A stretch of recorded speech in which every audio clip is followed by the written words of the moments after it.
Hello everyone, and welcome to your guide to popular builds and Heroes of the Storm. My name is Death, and today we will be checking out Zagara's Broodmother build. But before we get into any of that, a quick disclaimer. These guides are not written in stone. They are here to point you in the right direction, but ultimately they are a tool to help you learn the hero on your own.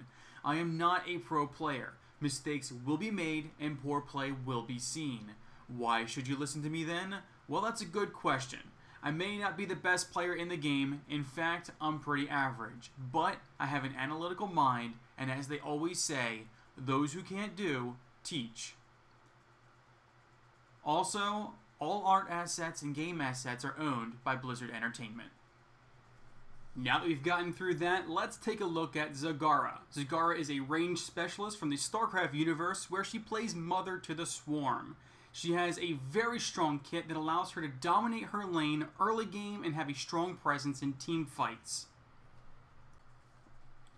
Before we get into her talent build, let's take a quick look at her skills. Her trait is called Creep Tumor. This is a 15-second cooldown with 3 charges that allows you to place a tumor on the ground that spreads creep. Zagara and her minions move 20% faster while on the creep, and Zagara regenerates health while standing on creep. Zagara's creep also grants her vision.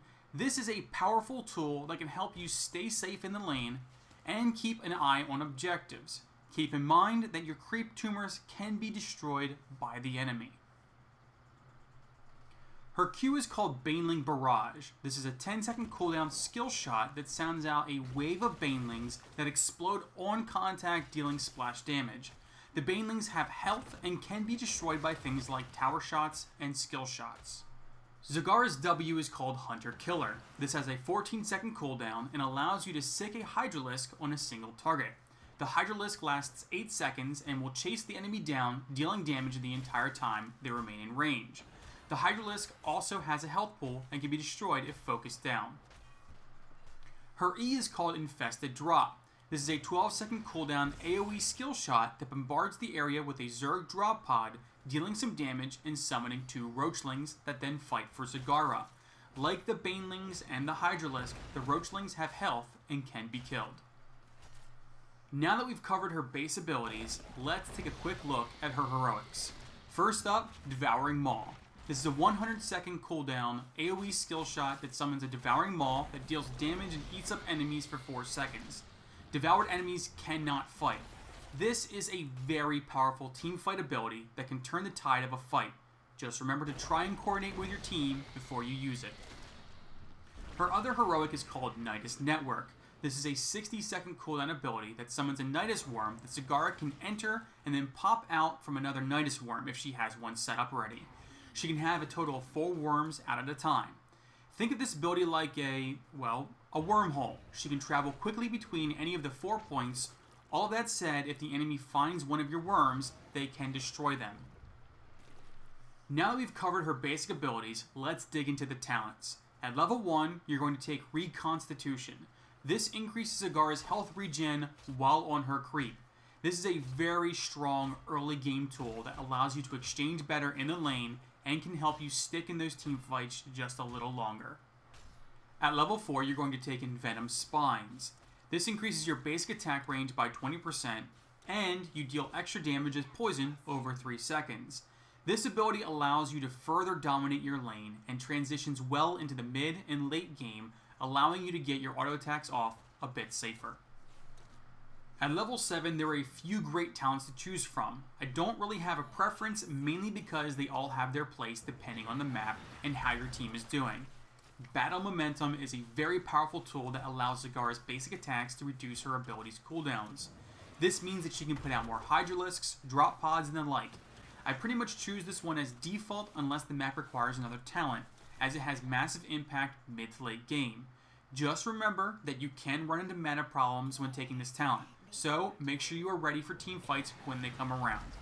Rapid Incubation is a 45-second cooldown that allows Zagara to regen mana and health over 3 seconds. I really like this talent when the map requires you to be out and about for long, extended periods of time, whether it's a long, drawn-out engagement near an objective, or the objective requires a lot of PvE. I feel Endless Creep is a slightly underrated talent that increases how far the creep will spread and how much health the creep tumors have. This ability grants an enormous amount of vision and grants Zagara greater mobility because her creep is everywhere. This mobility can mean the difference between life and death for her a lot of the time.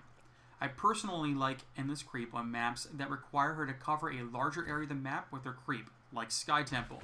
The vision can help out immensely around the boss and other areas throughout the map. When it comes to Zagara's heroics, I feel like there is only one choice: Devouring Maw. The team fight potential is just too much to pass up. An argument could be made for Nidus Network on larger maps with a split pushing build, but oftentimes these builds aren't strong enough to offset the loss of a player during a team fight.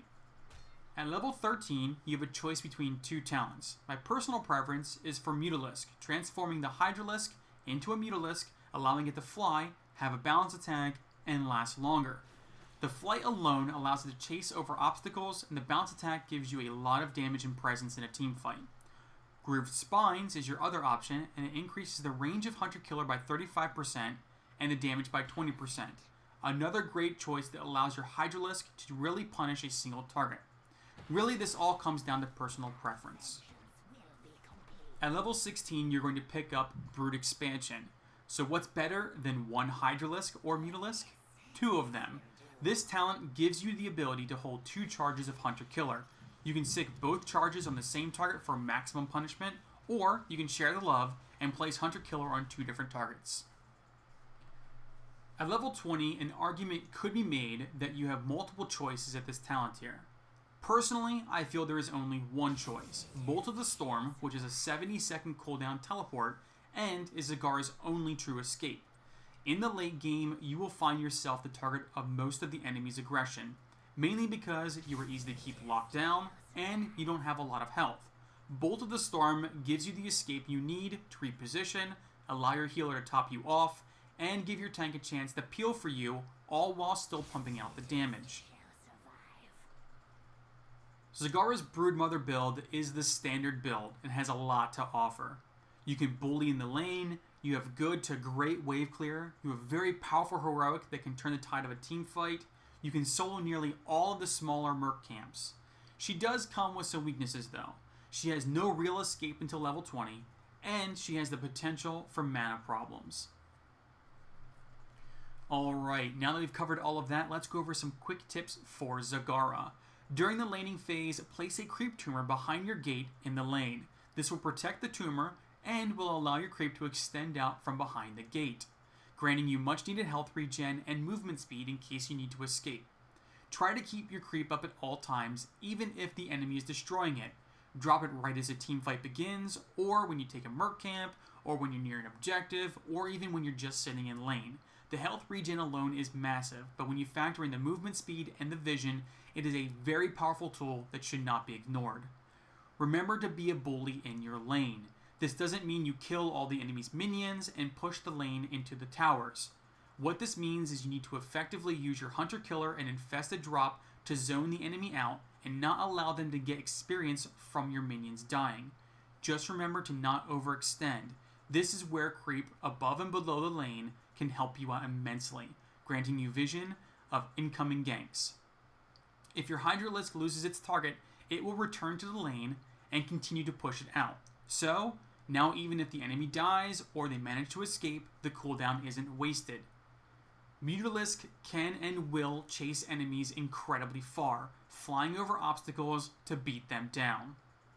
Remember during team fights that your Mutalisk and Hydralisk do a large amount of damage, and you can sick them on enemy healers and squishies to zone them out of fights. And here's a bonus tip for you: you can use Devouring Maw on a Diablo using Lightning Breath and prevent most of the damage he does. Thank you so much for watching. I hope that you found this guide helpful. If you have any variations or tips for this build, feel free to share them in the comments below. Thanks again for watching, and until next time, I will catch you all later.